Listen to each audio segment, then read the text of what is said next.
Hi, everyone. Welcome to the Homeroom live stream. Sal here from Khan Academy. I'm excited about our conversation today with Dan Roth, editor-in-chief of LinkedIn. A lot to talk about on both the future of work and a lot on just the future of media, too. I think will be a really interesting conversation. So start thinking of your questions and putting them in the message boards wherever you happen to be seeing this. And we're going to surface as many of the questions as possible to Dan. But before we do that, I will make my standard announcements. First of all, a reminder that we are a not-for-profit. We can only exist with your philanthropic donations. So if you're in a position to do so, please think about going to khanacademy.org/donate. Also, want to make a special shout out to several organizations that stepped up during COVID, especially. Many of them were supporting us even before COVID. But when we saw that our costs had gone up, a lot more folks were dependent on Khan Academy and continue to be.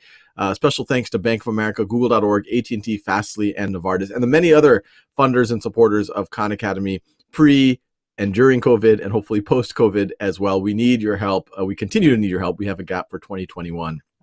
Also, quick reminder, you can get a version of this live stream, Homeroom with Sal, the podcast, wherever you get your podcasts. So with that, I'm excited to introduce Dan Roth. Dan, good to see you. Great to see you. Thanks for having me on.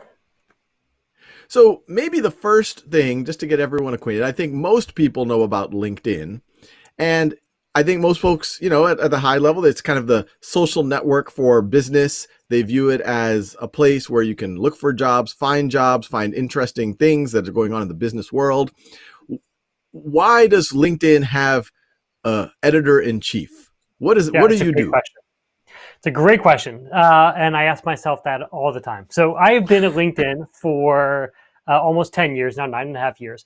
I joined LinkedIn when LinkedIn was moving from being a place to connect professionals with each other to being a place that serves as a way for people to connect to economic opportunity. And at the time, before joining LinkedIn, I was a longtime writer and editor at Fortune, Wired, Forbes. I'd helped start a magazine called Condé Nast Portfolio, which was a business magazine started by Condé Nast, and had always been a business journalist just trying to explain to the world how, and to professionals, how business worked. At the time, LinkedIn, Jeff Weiner, who was the CEO of LinkedIn, was thinking about the next evolution of LinkedIn. And this thinking was that if we are going to serve the mission of LinkedIn, which is not just to connect people, but to help make them better at what they do or what they want to do, we do that by helping them stay informed and helping make sure that they are building their own voice.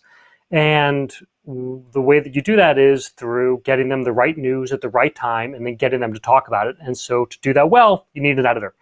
So he hired me and I built up a team. We have about 75 editors around the world who curate content, cultivate new voices. So trying to find people who are uniquely qualified to talk about certain things and bring them on LinkedIn. And then we curate the best of what we see. So curate, cultivate, create. These are mostly business journalists like myself, and we're just trying to make sure that we are serving up high quality information to people so that when you come to LinkedIn, your time is spent, that it is a valuable use of your time.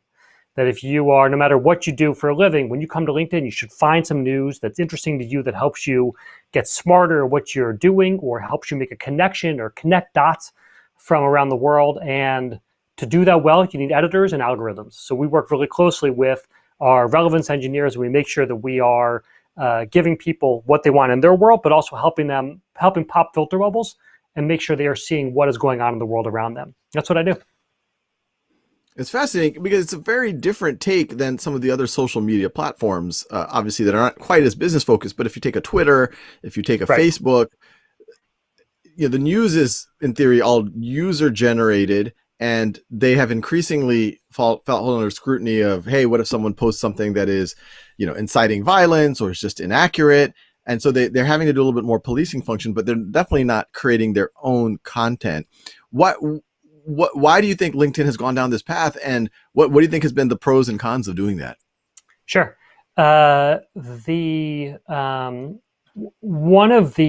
is important to us that when people come to LinkedIn, they know that this is a place where they can trust what they see. LinkedIn, if you look at the Business Insider does a survey every year of trust in social media.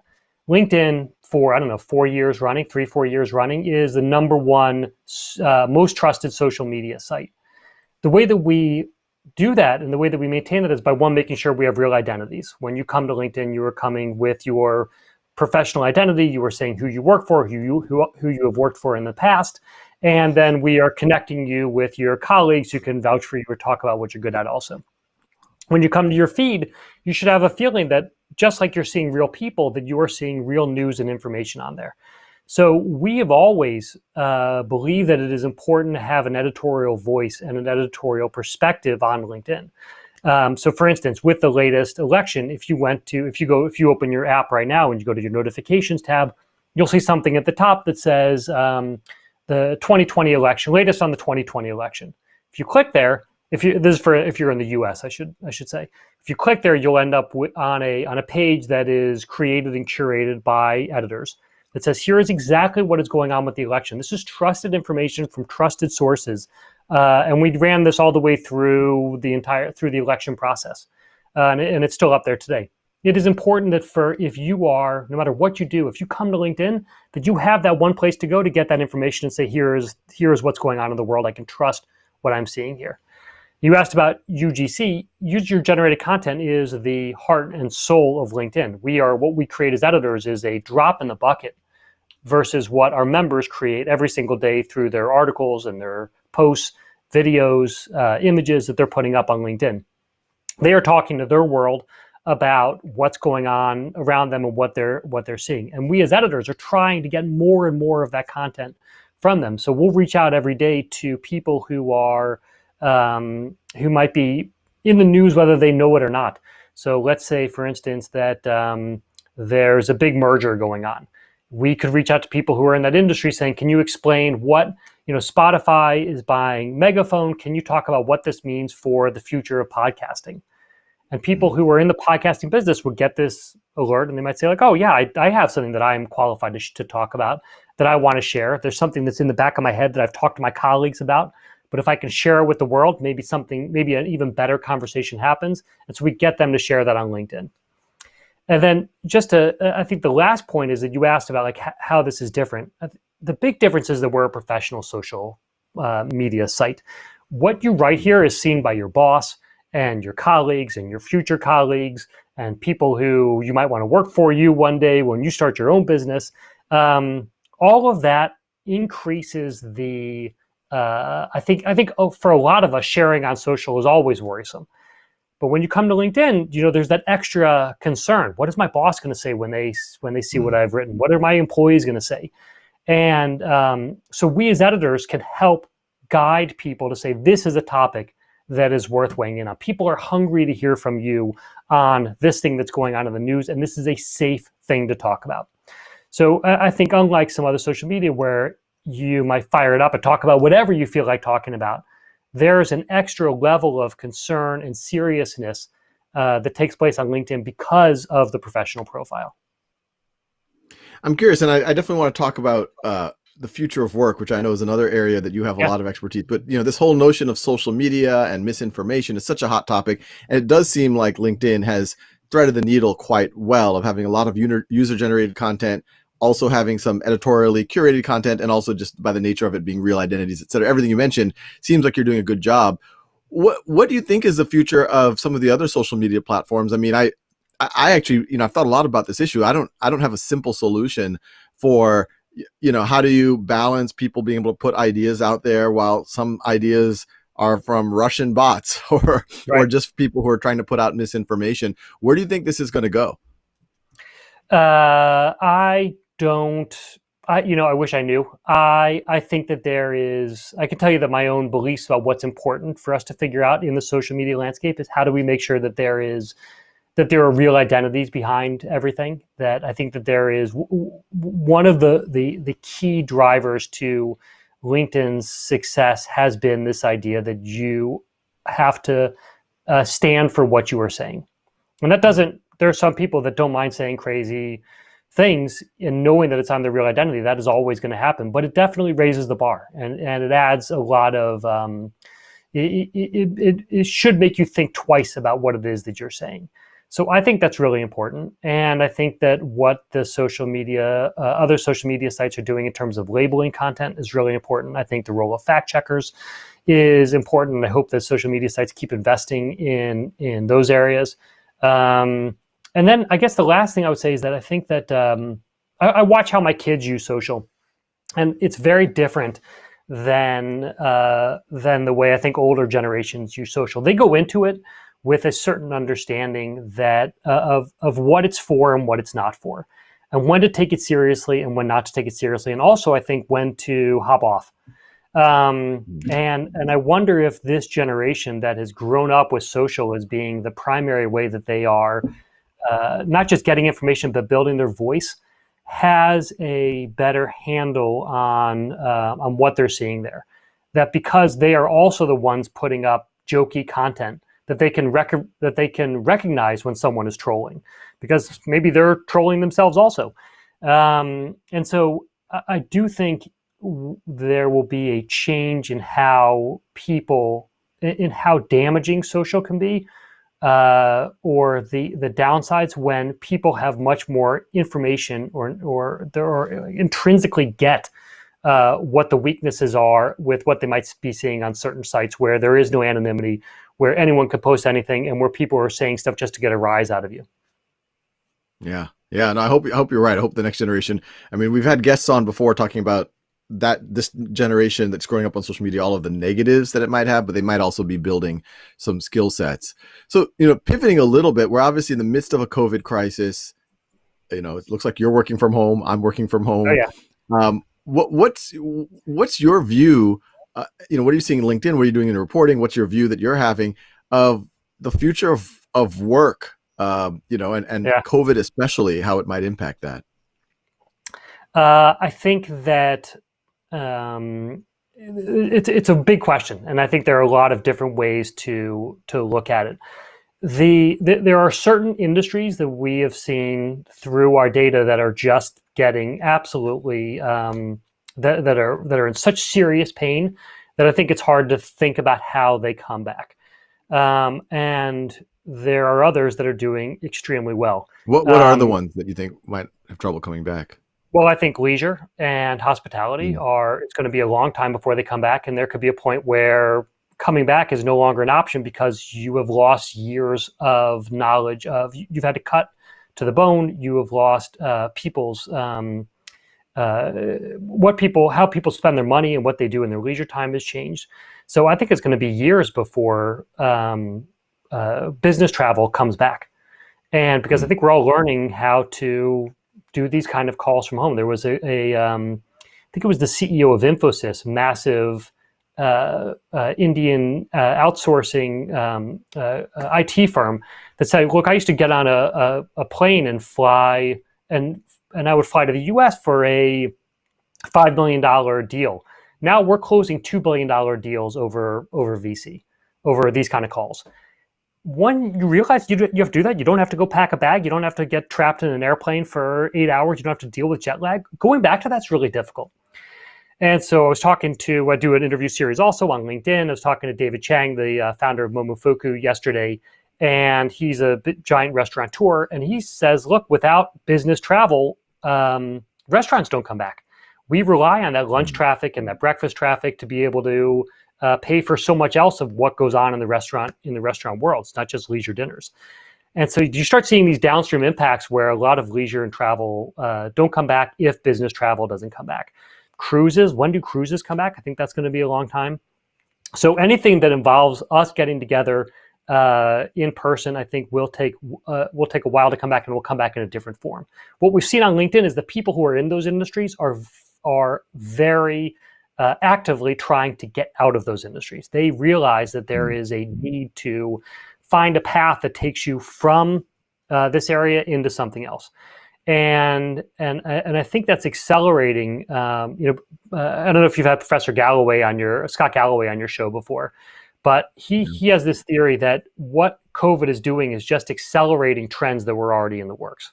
So virtual, big tech getting bigger, and I would add to that this kind of skills-based workforce. This idea that what you do is a collection of what you do is really a collection of skills versus you being an expert in one particular job. So as an example of that, like you could be a great travel, you might be a great, I don't know, person in travel. You might be a travel, anything in travel, and you have to just think about what the atomized set of skills are that make up your job, and then where else you could apply those skills. I think my favorite example of this is I was talking to someone at a insurance company who said that when they look for insurance adjusters, people that can work with people around their accidents and try to understand what happened and who's at fault and whatever else goes into being an insurance adjuster. This executive said, we hire bartenders because bartenders have this ability to get people to tell their stories. And I think if you're a bartender, you don't think of yourself as being a story aggregator, but that's a skill. It's a skill to get people to talk.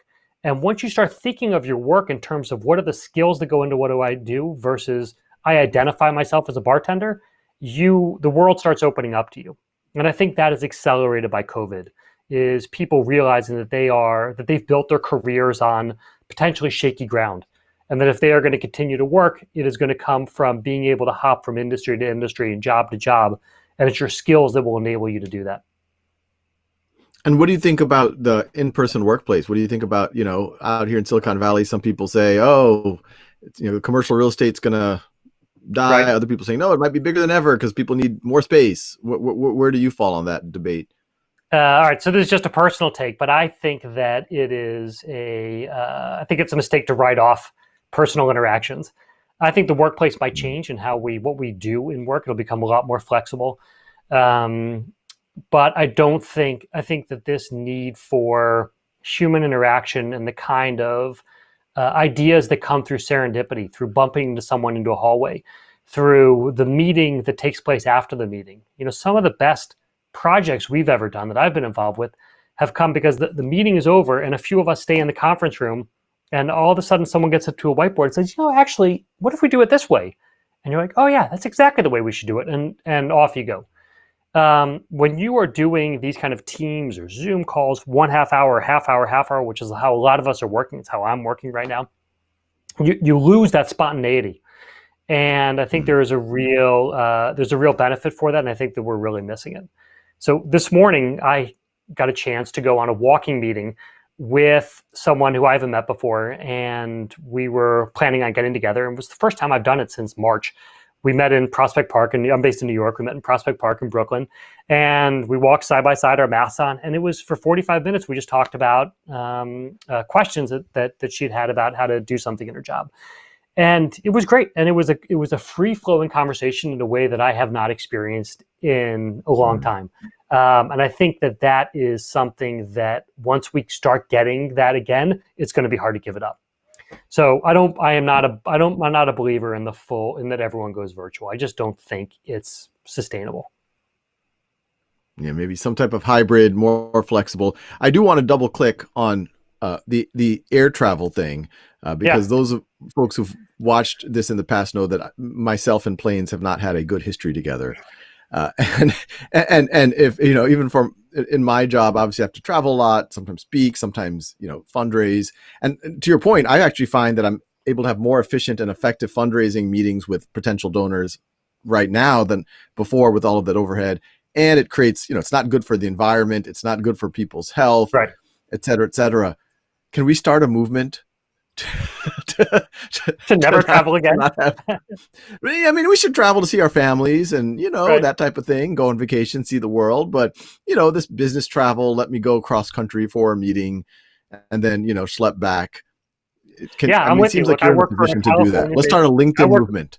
I'm with you. I'm part of that LinkedIn movement. There is no doubt. I think that, going back to your last question, though, I do think that it is easier to have that kind of pledge right now when we're all in this world. Once there is a big enough shift towards in-person, everything goes in person. So I do think there's some kind of network effect that kind of happens when you just don't want to feel left out. Right now, you can't have FOMO today. There is no room where it happens anymore. It is a series of these small rooms virtually connected. Once that room where it happens idea comes back, we're gonna start getting back. It's the pull to get back on the plane is going to start happening again. But I'm with you. I got to say the one surprising upside of this is, there are, not to say that any of this is an upside. This is a horrible situation and a world we are living in right now because of COVID. But I'm spending way more time with my family, and it's really nice to not be on a plane every other week. So I'm not looking forward to going back to that. No, and we could say that that's a nice to have from just like your own personal contentment point of view. But I believe having that time with your family, having a better family life, connecting with your kids, with your partner, that's going to make you a better, more effective at work. And to your earlier point, you can do more in that same amount of time it takes to go cross country, do one meeting and come back. You could do 10 Right. meetings, Yeah. which will be far less depleting. Anyway, I'll get off of. We'll go offline and think about how we can. And I have deep sympathy for these industries, and hopefully there's ways for them to pivot. But it has never made sense to me, and it seems to make everyone I'm talking to, they're like, yeah, my life is so much better now that I don't have to travel all the time. I was like, Right. okay, let's sign a pact right now. Right. So, Let's never go and back. it's bad. It's bad for the environment. It really is. I mean, Yeah, there is. it's horrible. So a lot of questions that are coming in. So one question I'll modify a little bit from Smart Bear on YouTube. How do you think LinkedIn has grown in the past 5 years, and what do you think it's going to look like 5 years from now?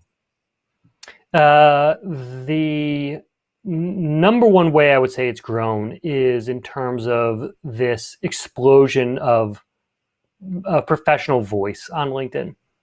That this idea of sharing what you know or sharing what you don't know and saying and being open and vulnerable and saying I have questions about how to do X or I don't understand why Y is happening. That was very different years ago. It was hard to convince people to write and share on LinkedIn under their professional identity, which we talked about. It's no longer hard. I think people still have to think about it, but it makes sense to them. And I think that a younger generation especially thinks of it as a given that their voice needs to be heard, that creating is part of who they are. And I think that's a great thing. This idea of democratizing voice is something that I think is one of the best things to happen. So before, when I was a traditional journalist and I worked when I was doing a story for Fortune, I would pick up the phone and I might make 100 phone calls for an article. And then I would quote 2 people. And I would have benefited from those 98 other phone calls and learning how an industry works or what's going on behind the scenes. But my readers never got to see any of that. They would see it all filtered through my eyes, but they never got the direct experience of those quotes from these experts. What we're seeing on LinkedIn now is an outpouring of people who are experts or want to develop an expertise, who are sharing what they know, which helps all of us get smarter faster. So that's probably been the biggest change. And I think it mirrors, if you look at this thing that Edelman, the PR firm, does something called the Edelman Trust Barometer every year, where they measure the entities and institutions that people trust today. It's a great read. You should go check it out. The number one most trusted entity today is my CEO. The people say my CEO, and then it's subject matter experts. And there's been this drop in trust in government and in the media, but people believe in the people who are signing their paychecks, and they believe in people who have some skin in the game, and they want to hear more from them. And what we're seeing is that these executives, these subject matter experts, these people who are just coming up are sharing this information on LinkedIn. So that's the biggest. In terms of what I think we'll see in the next 5 years, this kind of skills development is that we touched on, I think is going to be a massive part in what people use LinkedIn for. Is you come to LinkedIn, you come to develop skills, you use LinkedIn Learning to get skilled up in how to do Facebook ads or how to learn R or anything, how to learn Python. And you put on your profile that you have developed that skill. And for recruiters, being able to see that, John Smith has a skill in this area that we need is an instant validator in a way that they haven't had before. And so that kind of skill development, putting skills on your profile, showing off what you know and how you've learned it, and then continuing to build off this and how you think, which means like how the postings and articles that people are publishing, that to me creates this explosion of information on LinkedIn that enables people to change jobs or find better jobs or have the kind of careers they want to have that are dependent on where they can guide it themselves. So that's what I think is going to happen. Yeah, no, that makes a ton of sense. And related to that, this question from Facebook, Maria Agim asks, what advice can I give my high schoolers graduating this year who are unsure about what major or field to look into, given all the change that we're talking about? Great question. All right. So I would say number one is this has been true for years, that the most in-demand skill that we have heard from hiring managers is the ability to communicate. Communication skills are the number one thing that hiring managers are looking for. And especially in a world like this, where we are all behind our computers or writing on Google Docs or however else we're communicating, this ability to be able to communicate clearly and consistently is important. So tell your high schooler, number one, make sure that you are learning how to write, that you are very clear in that you're taking English lessons, that you are spending a lot of time learning how to communicate, and just be a great communicator. That's number one. Number two, if you want to look at the jobs of the future, we were just looking at, so I'm just pulling this up right now. We did a look at what are some of the jobs where we know that there's outsized demand, and we expect that kind of outsized demand to continue. So software developer, sales representative, project manager, IT administrator, digital marketer, IT support, help desk. Basically anything, if you can be anything around how to make sure that people are, we know that the technology is underpinning every single company today. Every company is a tech company. You want to have those kind of tech skills. So I think that an engineering degree is always makes sense. It might not be for everyone, but if that is an area that you have any interest in, learning how to be an engineer is a great thing to do. Otherwise, sales is always really great. There's always going to be a need for someone for doing sales. But if your teenager or high school grad doesn't know what he or she wants to do, just make sure that they are learning how to communicate. That is the key. And then number two is make sure that they are flexible, that they learn how to ride the waves, because the kind of change we see in industries today is not going to slow down. And being able to adapt to situations around you is going to be so important. And being able to take whatever you've learned and then adapt it and go somewhere else, you got to know how to do that. That's probably more important than any major that you can have today in college, is just understanding how to adapt and how to stay flexible. That's what I would say. If you are 22 years old, maybe you have an engineering degree, maybe you have some other type of degree. Oh, can you hear me now? I can't hear you. Oh, well, we're at the home stretch anyway. Is this me? It might be me. Oh no. Let me see well, I think it's me. All right. Can you hear me? Here. Nothing. Oh. What's going on? Let me write you a note. Well, I don't know, Felipe, if you could tell Dan to just, any parting thoughts for folks. So you can hear me. I can't hear anything, unfortunately. But this is part of this Stay Adaptable. So I'll tell you what I'm going to do. I'm going to put my phone number into this private chat that we have. If you're watching this, I don't think you can see this. I hope not. Otherwise, everyone's getting my phone number. But if you want to call, maybe we can do it this way. Or you can write out your questions and I'll answer them. All right. Let's see the chat. While we do this, can I just say something? Now I'm just going to monologue. I will say that on LinkedIn we keep a running list of jobs that are hiring. There are places that are hiring right now, so this is not. It might feel like that no one is actually hiring. There are companies that are doing it: Target, Amazon, UPS, FedEx, McDonald's, Albertsons, Dollar General. There are big companies that are trying to hire, that are continuing to hire even in this pandemic. And I did want to talk about a survey that we did recently that might be interesting, which is we looked at people who had lost their jobs, and we talked to recruiters and hiring managers about what they were looking for. And a really interesting piece of data came out, or two interesting pieces of data came out of this. One is that people who've lost their jobs are incredibly ashamed and embarrassed that they've lost their jobs. 46% said they have lied about being unemployed. And then when we talk to hiring managers, they said they don't care whether someone is unemployed or not. It makes no difference to them in terms of hiring on whether someone is currently employed. So there's this incredible mismatch in how people think about their work and what companies are looking for. That if you don't have a job, it's okay not to have a job. What hiring managers just want to know is that you are continuing to stay busy, that you're trying new things, you're developing new skills, that you're continuing to post and share and explaining who you are.